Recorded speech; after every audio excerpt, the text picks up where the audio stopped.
Sanibonani bafethu, vuka sikhuleke on YouTube, Siphe Sihle Mpembe on Facebook.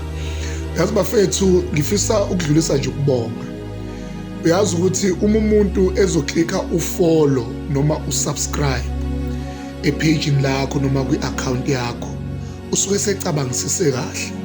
Okay, balungile khona laba abavele baklikhe nje, kodwa ngisho mina uma ipage lizokhula noma i-account inyuke ibe nama views iphinde futhi ibe nama followers nama subscribers amaningi, umuntu kumthatha umcabango ukwenza lokho. Ipage lami noma ama-account ami uFacebook Siphe Sihle Mpembe, YouTube Vuka Sikhuleke asesemancane kakhulu, kodwa ngifisa ukubonga bafowethu, ngifisa ukubonga abantu abathatha i-trouble to follow me.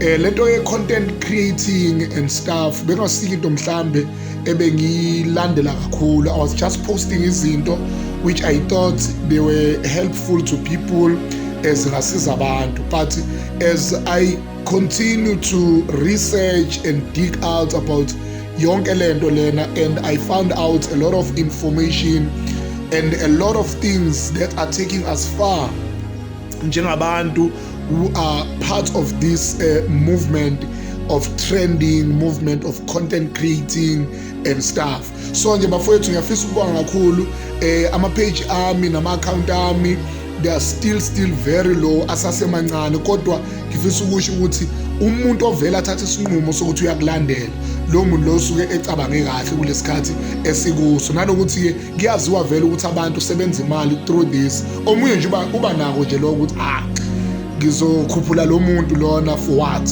but nje bafethu ngiyafisa ukubonga and ngizoba nesicelo bafethu, ngiyacela ukuthi niqhubeke ningilandele, ningifollowe. Ngumuntu nami ozizamelayo bafowethu, anginayo income, anginawo umsebenzi.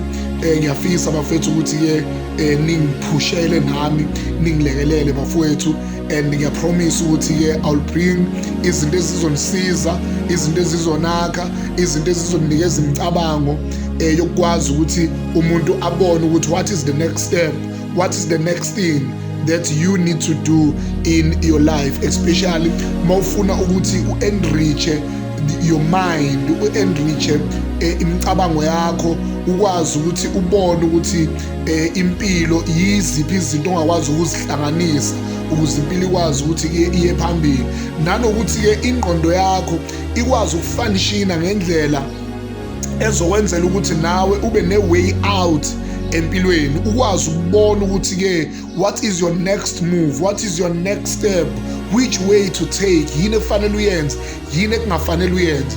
Not because I'm an expert, kodwa-ke iqiniso lithi la emhlabeni nje uNkulunkulu esidalile usinikeza izinto ezingafani, and lezi zinto ezingafani they are just in a puzzle structure ekufanele uma sibeka le puzzle part sibeka lelandelayo, uma sehlanganiswa lama-puzzle of your life kube khona umehluko owenzakalayo. So bafethu, thank you so much, thank you very much. Ngiyacela ukuthi niqhubeke ningilandele. I'm about to give you more content that's going to change the perspective of how you see things, how you see yourself, and how you see people around you, as well as your spiritual growth. Ukuthi uNkulunkulu asilekelele. May the Lord God bless you nisangilandela. Please follow me. On YouTube is Vuka Sikhuleke, on Facebook is Siphe Sihle Mpembe, then on TikTok uVuka Sikhuleke. Siyabonga kakhulu bafethu. Keep on following me. But yeah, it's free of charge. Yazi ukuthi there is a little bit of your data that has to do with following, with watching, with whatever that you are doing. So bafethu, I'm not taking anything for granted. May the Lord God bless you. Follow me. I am also going to follow you. God bless you.